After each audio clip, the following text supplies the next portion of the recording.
और चलिए हाजीपुर से अगली खबर, जहां कुन्हारा घाट के पास अपराधियों ने एक युवक की गोली मारकर हत्या कर दी है। युवक की पहचान लालगंज के रिकर गांव निवासी रुपेश कुमार के रूप में हुई है। बताया जा रहा है कि रुपेश अपने परिवार के साथ किराए के मकान में रह रहा था और इस दौरान अपराधियों ने रुपेश के घर पहुंचकर उसे गोली मारी और फरार हुए। घटना के कारणों का अब तक पता नहीं चल पाया है।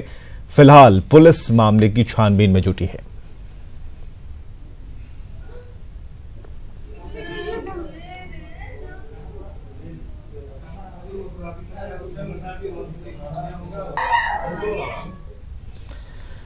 बिहार में अपराधी कितने बेखौफ हैं, इसका अंदाजा इस बात से लगा सकते हैं कि एक ही शहर में चंद घंटों में 2 बड़ी वारदात को अंजाम देने के बाद अपराधी पुलिस की गिरफ्त से बाहर हैं। हाजीपुर के कुन्हारा घाट में घर में घुसकर युवक की हत्या की जाती है। वहीं हाजीपुर में ही एक शिक्षक को लूट के दौरान गोली मार दी गई, जो जिंदगी और मौत के बीच जंग लड़ रहा है।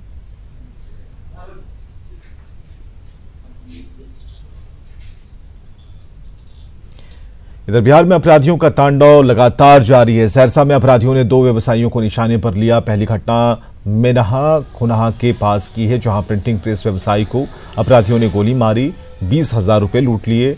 दूसरी घटना बेहरा की है, जहां किराना व्यवसायी को गोली मारकर पैसे लूटे गए। फिलहाल पुलिस जांच में जुटी है। और चलिए हम आपको बिहार पुलिस महकमे के ऐसे कड़वे सच से रूबरू कराते हैं, जिसे देखने के बाद आपको पुलिस के प्रति सहानुभूति और सिर्फ सहानुभूति जाहिर होगी और साथ ही आप ये भी बखूबी से समझ जाएंगे कि बिहार में हताश और निराश पुलिस काम कैसे करती है। रोइए मत, रोइए मत, रोइए मत।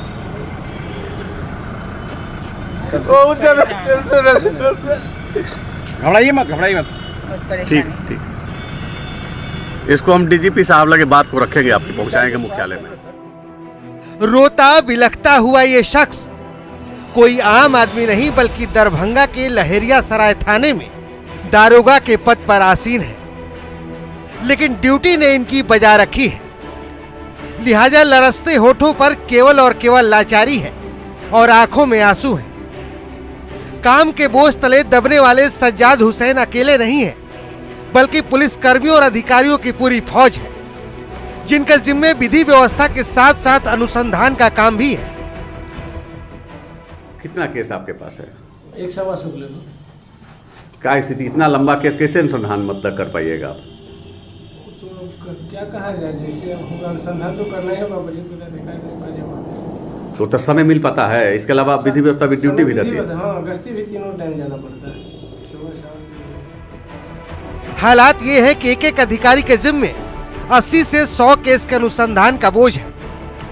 एक तो काम का बोझ, ऊपर से भाषाई साम्राज्यवाद इनकी जान पर आफत बना हुआ है। हमको मिला हुआ था, उसमें बाद में 10 पन्ना का इंग्लिश का था सर, जबकि हम इंग्लिश फेल है सर, मैट्रिक पास है, इंग्लिश फेल, और उसके बाद भी हमको दिया गया था, जबकि हम उस चीज को पढ़ नहीं सकते। लास्ट में डीएसपी साहब हमसे पूछे कि इसको लिखे, हम कहीं कैसे लिखेंगे सर, अब मैट्रिक पास है, विदाउट इंग्लिश है, और 10 पन्ना के इंग्लिश का। कितना केस आपके पास अभी है? लगभग यानी 85-90 को करीब है।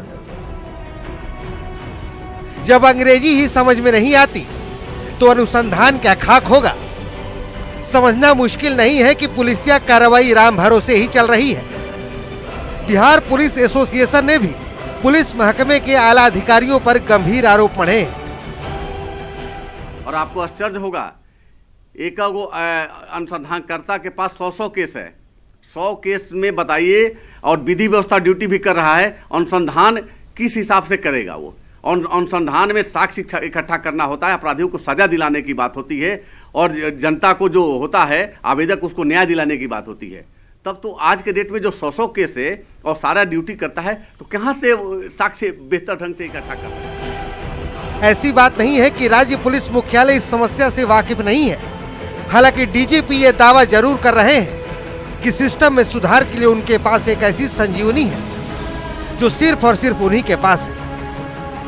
बहुत सुंदर व्यवस्था हम बना रहे हैं, और मैं बता रहा हूँ जो व्यवस्था बना रहे हैं पूरे देश में वैसी व्यवस्था नहीं होगी। जिस प्रकार से हम लोग प्लानिंग कर रहे हैं लॉ एंड ऑर्डर और इन्वेस्टिगेशन को अलग कर। आमतौर पर विधि व्यवस्था का फलसफा बताने वाली पुलिस आज बिलख रही है। ऐसे में बिहार जैसा सूबा, जहां अपराध का राक्षस हर वक्त मुंह बाए खड़ा रहता है, सरकार और पुलिस महकमे दोनों के लिए बड़ी चिंता है। संजय कुमार, न्यूज़ 18 पटना। कैमूर जिले का कमाल संभालते ही एसपी दिलनवाज अहमद ताबड़तोड़ कार्रवाई करने में जुट गए हैं। एसपी ने 3 हत्या के खुलासे के साथ ही 50 से अधिक अपराधियों को गिरफ्तार किया है। वहीं एसपी हर थाने में जाकर चौपाल लगा रहे हैं और जनप्रतिनिधियों और आम लोगों से इलाके की समस्या के बारे में बात कर तत्काल समाधान कर रहे हैं। और इसी क्रम में एसपी ने नक्सल प्रभावित क्षेत्र अघौरा में जनप्रतिनिधियों के साथ बैठक की है, इलाके की समस्याओं को सुना है। उन्होंने समाज से भटके हुए लोगों को मुख्यधारा में आने की अपील की है।